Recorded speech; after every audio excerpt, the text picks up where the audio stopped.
विधानसभा चुनाव का रुख करते हैं। छत्तीसगढ़ विधानसभा चुनाव के पहले चरण के लिए वोटिंग जारी है। नक्सल प्रभावित इलाकों की 18 सीटों के लिए मतदान हो रहा है। सुरक्षा के पुख्ता इंतजाम किए गए हैं। हालांकि दंतेवाड़ा में नक्सलियों ने धमाका किया है। ये तस्वीरें देख रहे हैं आप।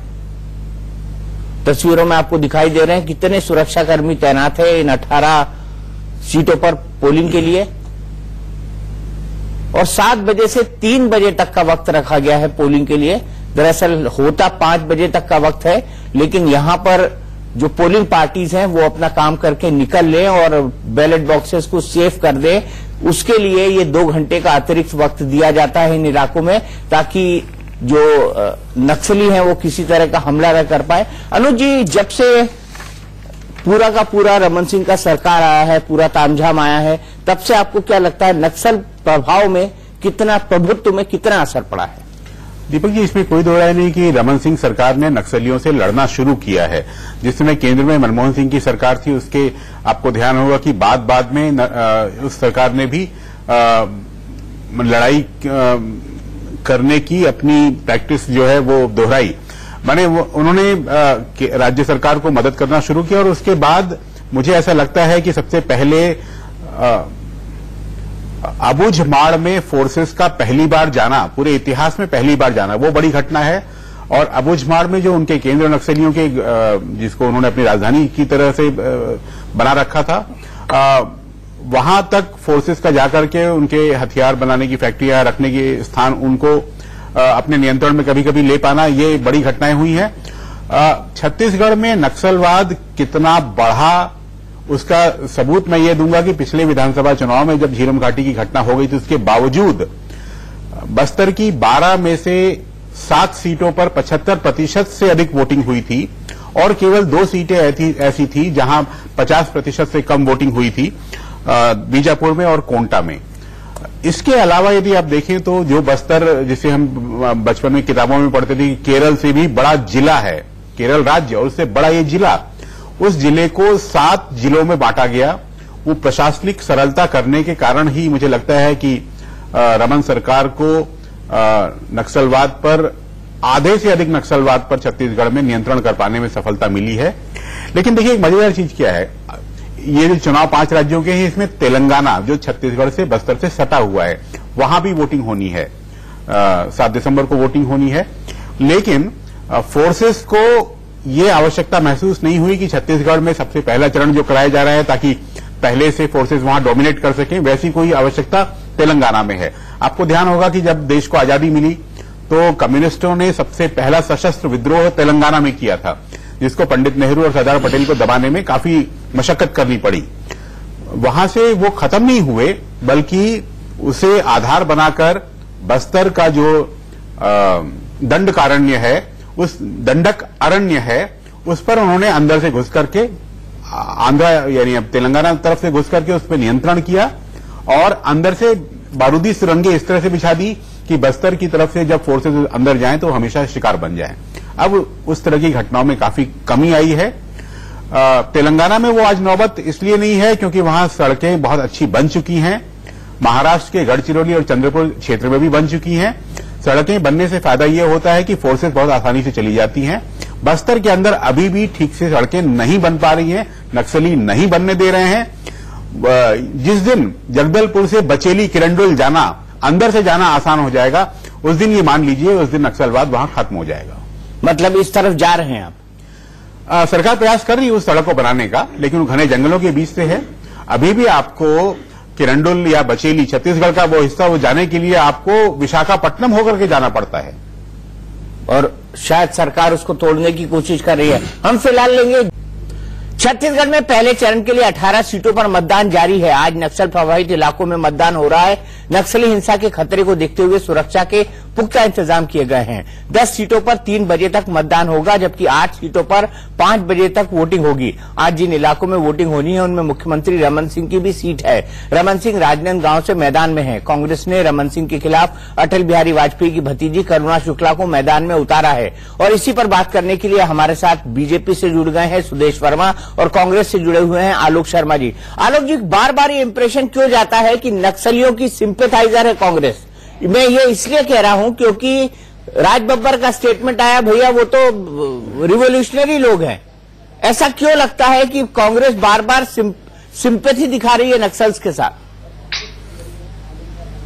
देखिए दीपक जी, बिल्कुल इस तरह की स्टेटमेंट जो है वो बिल्कुल निंदनीय है। मैं राज बब्बर जी की स्टेटमेंट से किसी भी रूप में सहमत नहीं हूं।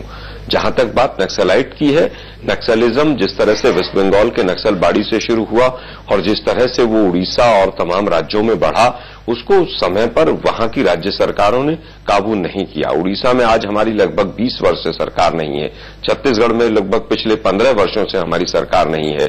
लेकिन देखिए जिस तरह से राजशेखर रेड्डी जी ने आंध्रा के अंदर पूरी तरह से नक्सलवाद पर काबू करने का सफल प्रयास किया, जिस तरह से महाराष्ट्र के अंदर गढ़चिरौली और तमाम बेल्ट में जो आंध्रा से जुड़े हुए बेल्ट थी उसके अंदर प्रयास किया गया, इसी तरह का प्रयास अगर छत्तीसगढ़ में भी किया जाता। लेकिन रमन सिंह जी की सरकार जो है किया तो गया है, आलोक जी किया तो गया है।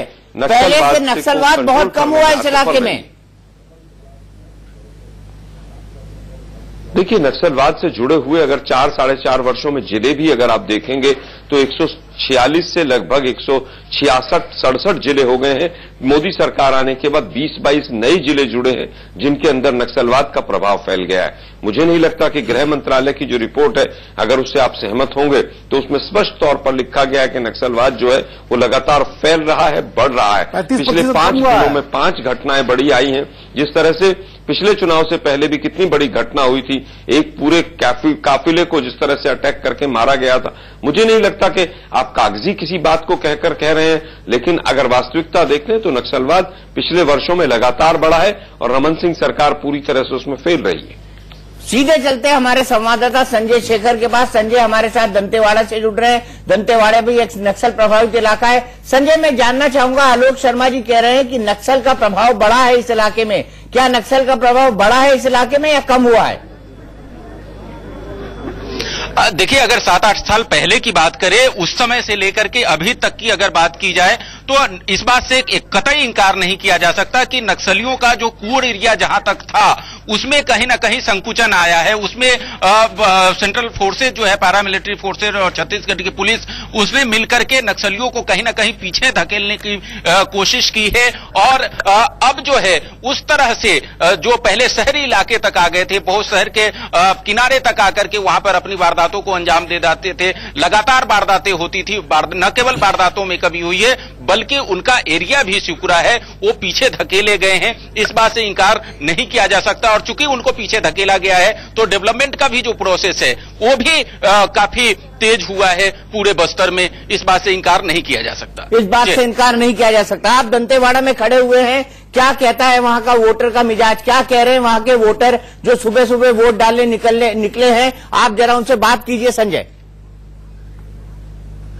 जी, मैं सबसे पहले दीपक जी आपको दिखाना चाहूंगा कि यहाँ पर नक्सलियों ने जो है चुनाव बहिष्कार का ऐलान कर रखा है, लेकिन उसके बावजूद देखिए यहाँ पर तस्वीरें देखिए कि कितनी बड़ी संख्या में लोग जो है घरों से निकल करके आए हैं और लगातार पोलिंग बूथ से लेकर के बाहर सड़कों तक काफी लंबी कतारें लगी हुई है, जिसमें न केवल पुरुष बल्कि महिलाओं की लंबी कतारें हैं जो कि आ रहे हैं यहाँ पर नक्सलियों के फरमान को धता बताते हुए और यहाँ पर आकर के अपने वोट डालना चाह रहे हैं, लोकतंत्र के महापर्व में अपनी हिस्सेदारी सुनिश्चित करना चाह रहे हैं। ये तस्वीरें लगातार हम आपको दिखा रहे हैं यहाँ पर। और खास बात यह है कि महेश गागरा जो कि वन मंत्री हैं, वो यहाँ पर अपना वोट डालने के लिए अभी अभी पहुंच रहे हैं। अपनी पत्नी के साथ महेश गागरा यहाँ पर वोट डालने के लिए पहुंचे हैं। महेश जी से हम बात करते हैं। महेश जी, आपको शुभकामनाएं, आप वोट डालने आए हैं। क्या है पूरे बस्तर का माहौल और क्या कहना चाहेंगे? पूरे बस्तर में भारतीय जनता पार्टी 12 सीटों पर जीत रहा है और जिस तरह से माहौल है सरकार पुनः डॉक्टर रमन सिंह बन रहे हैं। जी, क्या खास मुद्दे हैं जिसको आधार पे आप कहेंगे कि 15 साल की आपकी सरकार है, उसके बाद भी आप कह रहे हैं कि आपकी सरकार बन रही है? एंटी इनकम्बेंसी नहीं है कहीं? 60 साल में जैसे कुछ नहीं किया, बस्तर का टापू बना कर रखा था, 15 साल में बस्तर के विकास की, चाहे सड़क हो, अस्पताल हो, शिक्षा हो, और चाहे चावल की योजना हो, तमाम योजनाओं को लेकर कर रहे हैं। विकास की योजना हो, चाहे मूलतः किसानों के लिए सौर सूजला है, इन योजनाओं को लेकर हम जा रहे हैं। और जो काम किए, जो बदल दिए हैं, चाहे स्मार्ट कार्ड, आयुष्मान भारत हो, और जनता की जिस तरह से रुझान है, मुझे लगता है कि भारतीय जनता पार्टी और रमन सिंह सरकार पुनः बन रही है। राहुल गांधी आए थे, काफी लंबी यहाँ पर उन्होंने 2 दिन कैंपेन किया, और उस कैंपेन में ये कोशिश की गई कि पूरा माहौल को बदल दिया जाए। उनके आने से 2 दिन के कैंपेन से माहौल बदलेगा नहीं, और अभी तो 12 में से जो है 8 सीट कांग्रेस के पास है। जहां जहां राहुल गांधी गए वहां सरकार गई है कांग्रेस की, और चाहे आप देख लीजिए, महाराष्ट्र देख लीजिए, आंध्र देख लीजिए, और छत्तीसगढ़ में भारतीय जनता पार्टी सरकार है। राहुल कुछ नहीं हो सकते, वो आते हैं और उनके लोग आजकल मजाक बन गए राहुल गांधी, इसलिए सीरियस मत लीजिए आप। जी, उनको सीरियस नहीं लिया जाए। लेकिन 12 सीटों की अगर बात की जाए और राजनांदगांव की 18 सीटों की बात की जाए टोटल, तो इस 18 सीटों में टोटल ओवरऑल क्या देखते हैं आप स्थिति? 18 सीटों में 18 सीट जीत रहे हैं हम, और कहीं पे कोई शक नहीं है और कोई ना वाली बात नहीं है। जिस तरह से रुझान है, जिस तरह से डॉक्टर रमन सिंह के नेतृत्व में जो सरकार चल रही है, और यहाँ पे देख रहे हैं, और एक लोकतांत्रिक विजय की तमाम चीज होने के बाद भी यहाँ लोग निकल के मतदान कर रहे हैं। नक्सलवाद बहुत बड़ा मुद्दा है पूरे बस्तर के लिए। नक्सलवाद को किस तरीके से, हालांकि कांग्रेस ये आरोप लगाती है कि आपने नक्सलवाद को बढ़ाया है। 60 साल में जिन्होंने पोसा है, पाला है, और जिन्होंने उनको तिल तिल पानी दिया, यहाँ पे जिनको लेकर साथ में चुनाव लड़ रहे हैं, जिनको नाम से यहाँ पे दहशत फैला रहे हैं, वो हमको बात करेंगे। जी, नक्सलवाद कम हुआ है। आज जब अंदर तक जा रहे हैं, हम आज तरम तक पहुंच गए हैं, तिमड़ ब्रिज बन गया, रामपुरम वगैरह बन गया है, तो इस कारण है कि हम वहां तक पहुंच गए हैं। आज पूरे, अभी तक आपके पास पूरे बस्तर से खबर आ रही होगी मतदान की, किस तरह की खबर आ रही है आपके पास? काफी अच्छा रुझान है, मतदाता निकल कर रुझान का वोट डाल रहे हैं और भारतीय जनता पार्टी पक्ष में वोट डाल रहे हैं। और मिशन 65 का क्या होगा? उससे ज्यादा सीट आएंगे, सरकार तो बन रही है, निश्चिंत रही है। जी, तो ये महेश गागरा है, वन मंत्री छत्तीसगढ़ के, और बीजापुर में यहाँ पर अभी भैरमगढ़ में आए हैं। 143 नंबर मतदान केंद्र है यहाँ पर मतदान करने, और इनको पूरा विश्वास है कि मिशन जो 65+ का टारगेट दिया है अमित शाह ने, उस टारगेट को पूरा करते हुए छत्तीसगढ़ में ये सरकार बनाएंगे। ठीक है संजय, आपने बताया हमें, वन मंत्री जी से भी मिलवाया। वन मंत्री जी थोड़ा रेल मंत्री जी की तरह बात कर रहे थे, लेकिन वो भी चलेगा। अनुज जी, काफी सारे फर्स्ट टाइम वोटर्स दिखाई दे रहे हैं लाइन में।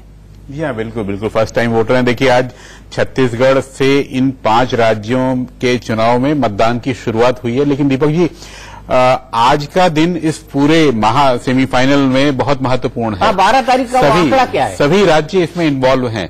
11 दिसंबर को सबकी मतगणना एक साथ होगी, लेकिन और कोई 12 नवंबर को छोड़ करके और कोई तारीख ऐसी नहीं है जहां सभी 5 राज्य इसमें इन्वॉल्व हों। छत्तीसगढ़ में आज वोटिंग हो रही है। मध्य प्रदेश और मिजोरम में आज मतपत्रों जो पर्चे भरे गए हैं शुक्रवार तक, उनकी स्क्रूटनी हो रही है।